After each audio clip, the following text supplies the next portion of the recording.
Hello everyone, it's me Uncle John. Today I am going to read Harry Potter, The Sorcerer's Stone, Chapter 2, The Vanishing Glass, page 24 and 25. On the way to the Jew for the first time in his life, his aunt and uncle hadn't been able to think of anything else to do with him. But before they had left, Uncle Bonan had taken Harry aside. "I'm warning you," he said, putting his large purple face right up close to Harry's. "I'm warning you now, boy. Any funny business, anything at all, and you will be in that cupboard from now until Christmas." "I'm not going to do anything," said Harry, honestly.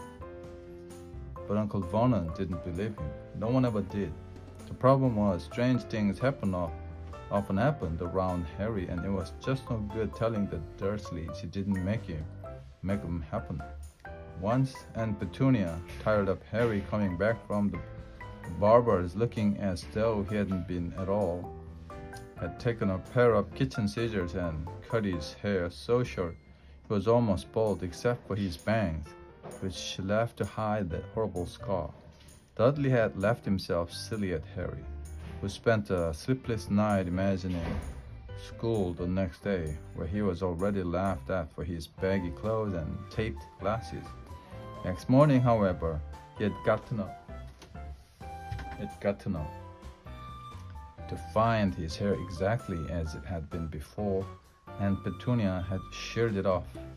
He had been given a wig in his cupboard for this, even though he had tried to explain that he couldn't explain how it had grown back so quickly.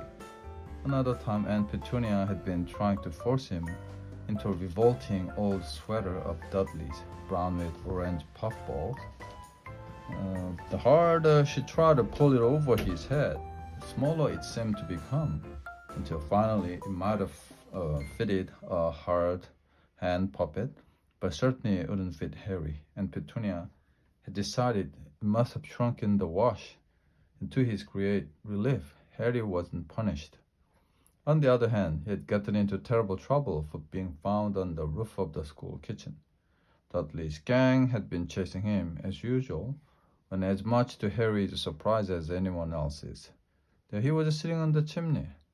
Dursleys had received a very angry letter from Harry's headmistress, telling them Harry had been climbing school buildings, but all he had tried to do, as he shouted Uncle Vernon through the locked door of his cupboard, was jump behind the big trash cans outside the kitchen doors.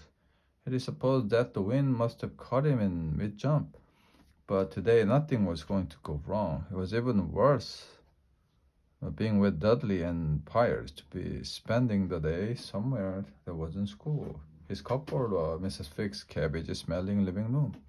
While he drove, Uncle Vernon complained to Aunt Petunia. He liked to complain about things.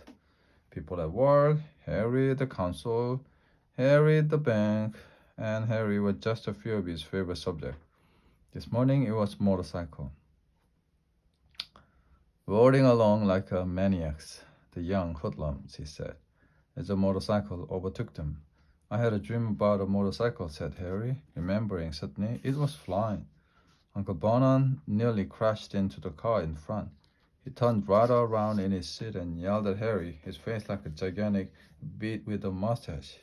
"Motorcycles don't fly," Dudley and Piers sniggered. The end.